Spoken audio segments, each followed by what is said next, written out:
Hello and welcome back to my YouTube channel Nalanda academy. आज के इस वीडियो में हम 12th standard new syllabus Maharashtra board subject economics का chapter number 9 money market and capital market in India study करने वाले हैं। आज के इस वीडियो में हम स्टडी करने वाले हैं कोऑपरेटिव बैंक्स के बारे में, और आज हम अनऑर्गेनाइज्ड सेक्टर को भी कवर अप करेंगे। ठीक है, तो आज के इस वीडियो को अच्छे से पूरा देखना, जिसमें आपको पूरा एक्सप्लेनेशन इजी वे में मिलने वाला है। और प्रीवियस वीडियोस जो हैं वो भी आप देख लेना इंट्रोडक्शन की, और मैंने आपको बहुत ज़्यादा इजी वे में एक्सप्लेन किया है इंट्रोडक्शन के पार्ट में about money market and capital market in India, कौन कौन से इंस्ट्रूमेंट होते हैं, क्या डेफिनेशन होती है, सारा एकदम डिटेल में एक्सप्लेनेशन मिल जाएगा आपको। लिंक मैंने नीचे डिस्क्रिप्शन बॉक्स में दे दिया है, आप देख लेना। और आप मुझे फॉलो कर सकते हैं इंस्टाग्राम के ऊपर, लिंक मैंने नीचे डिस्क्रिप्शन में दिया है। और अपनी डाउट्स और डिफ़िकल्टीज़ जो भी होंगी मुझे डीएम के थ्रू पूछ सकते हैं इंस्टाग्राम के ऊपर। मैं सबका रिप्लाई देने की कोशिश करती हूँ एज़ सुन एज़ पॉसिबल।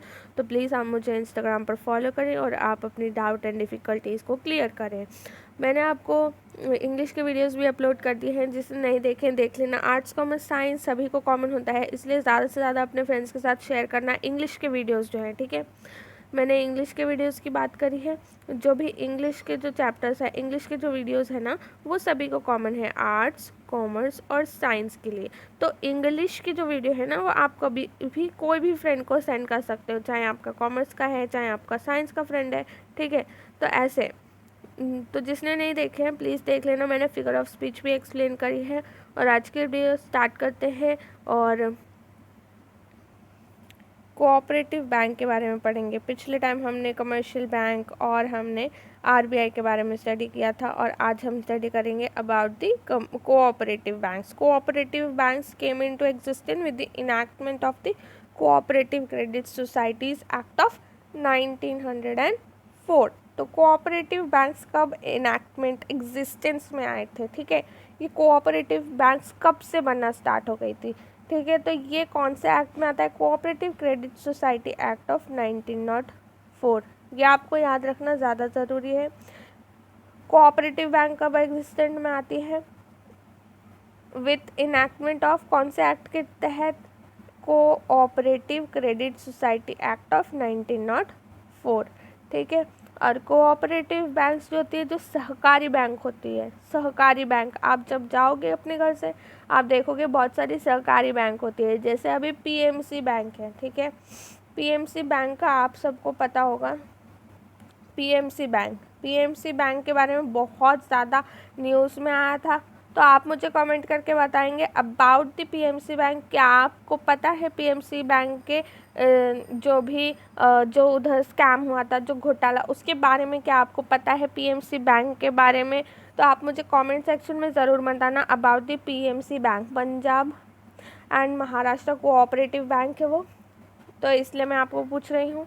तो ऐसे बहुत सारी छोटी छोटी बैंक आपने देखोगी जो कोऑपरेटिव बैंक्स होती है। कमर्शियल बैंक्स अलग होती है, जैसे कमर्शियल बैंक्स हैं कैनरा बैंक, एक्सिस बैंक, ये कमर्शियल बैंक है। ठीक है, लेकिन जो कोऑपरेटिव बैंक्स होती हैं, जो सहकारी बैंक होती है, वो छोटी बैंक होती हैं, एट स्मॉल लेवल पे होती हैं।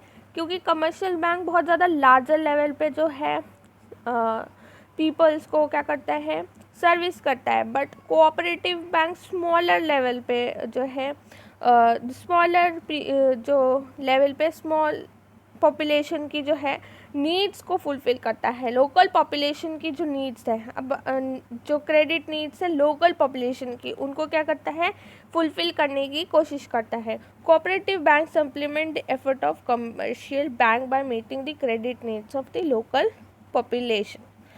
अब ये जो कमर्शियल बैंक हैं, ये तो लार्जर लेवल पे काम करते ही हैं, लेकिन लोकल पॉपुलेशन की नीड्स को, जो उनकी क्रेडिट नीड्स है, उसको फुलफ़िल कौन करने का काम करता है, सप्लीमेंट कौन करता है कमर्शियल बैंक को? Cooperative bank. ठीक है, कोऑपरेटिव बैंक सप्लीमेंट करता है। अब कोऑपरेटिव बैंक मैंने आपको बताया पीएमसी बैंक के बारे में, तो आपको मुझे कमेंट करके तो बताना है अबाउट दी पीएमसी बैंक। क्या आप जानते हैं पीएमसी के बैंक के बारे में? क्या आपको पता है?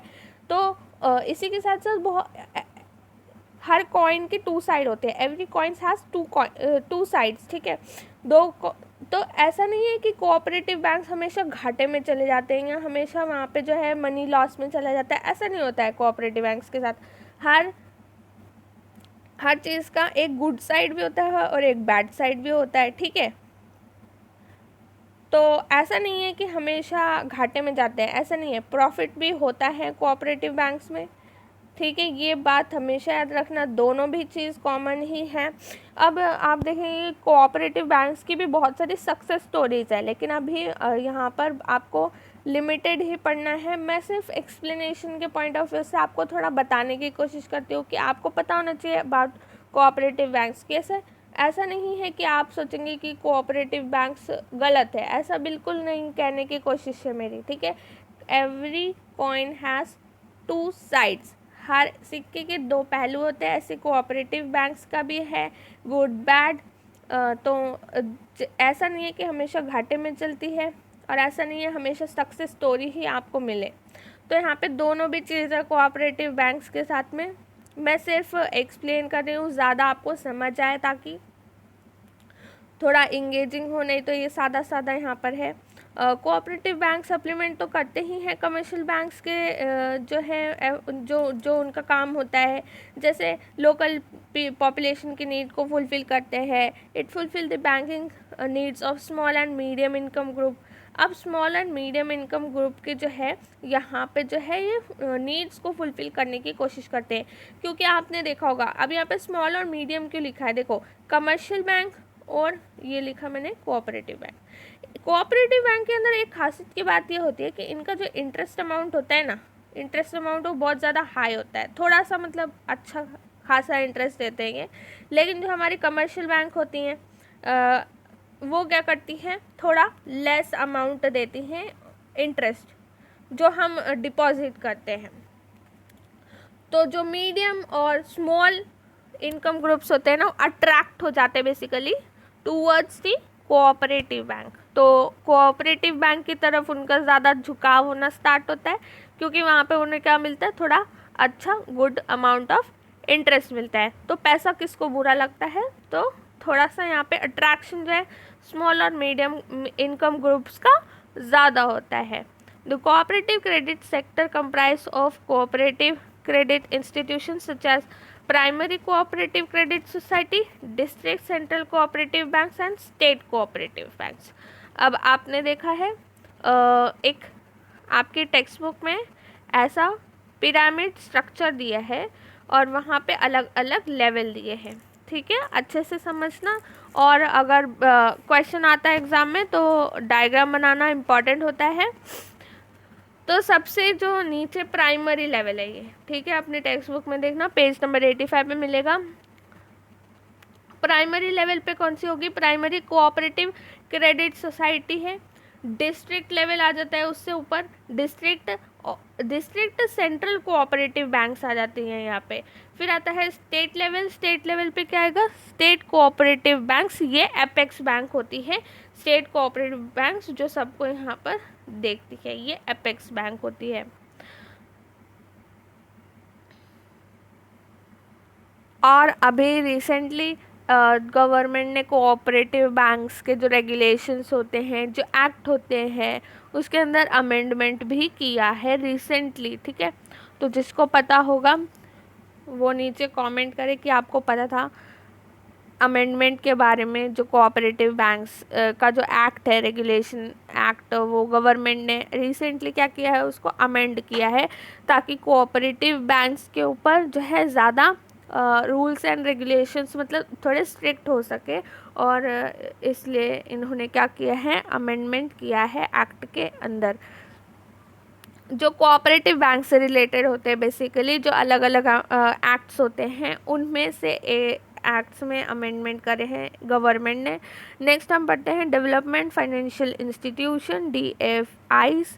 Development financial institution are the agencies that provide medium and long term financial assistant. अब यहाँ पे जो ये डेवलपमेंट फाइनेंशियल इंस्टीट्यूशन एजेंसीज हैं, ये क्या करती हैं, प्रोवाइड करती हैं medium and long term financial institution. ये आपको याद रखना है, medium and long term. Medium less than 5 हो सकता है और लॉन्ग टर्म मीन्स 5 ईयर्स से ज़्यादा हो सकता है। तो ये फाइनेंशियल असिस्टेंट प्रोवाइड करती हैं जैसे कि डेवलपमेंट इंडस्ट्री होती है, एग्रीकल्चर इंडस्ट्रीज होती है, अदर की सेक्टर्स होते हैं इकोनॉमी के अंदर, तो इनको क्या करती हैं, ये हेल्प करती है। ये जो डेवलपमेंट फाइनेंशियल इंस्टीट्यूशंस है, ये सभी किसको हेल्प करेंगी, डेवलपमेंट ऑफ इंडस्ट्रीज। तो ये जो डेवलपमेंट फाइनेंशियल इंस्टीट्यूशन होता है, ये इन सभी का हेल्प करता है, जैसे डेवलपमेंट इंडस्ट्री हो गई, एग्रीकल्चर, अदर सेक्टर्स हो जाते हैं इकोनॉमी के अंदर, उन सभी को, ठीक है। तो यहाँ पे अब नेक्स्ट पॉइंट जो है वो बहुत ज़्यादा मोस्ट इम्पॉर्टेंट है, फिलअप के लिए आ सकता है, industrial financial cooperation of India, first development financial institution to be establish in 1948। तो आपसे पूछा जाएगा dash was the first development financial institution to be establish in 1948। तो आप लिखेंगे industrial financial corporation of India. This is very very important किस लिए है, क्योंकि हमारा फिलअप में आ सकता है ये क्वेश्चन, तो आप इसे याद रखें। Industrial finance corporation of India, Industrial Finance Corporation of India was the first development financial institution to be established in 1948। इसको हमें याद रखना है, ठीक है। Development financial institution have diversified their operation with the advent of liberalization and globalization.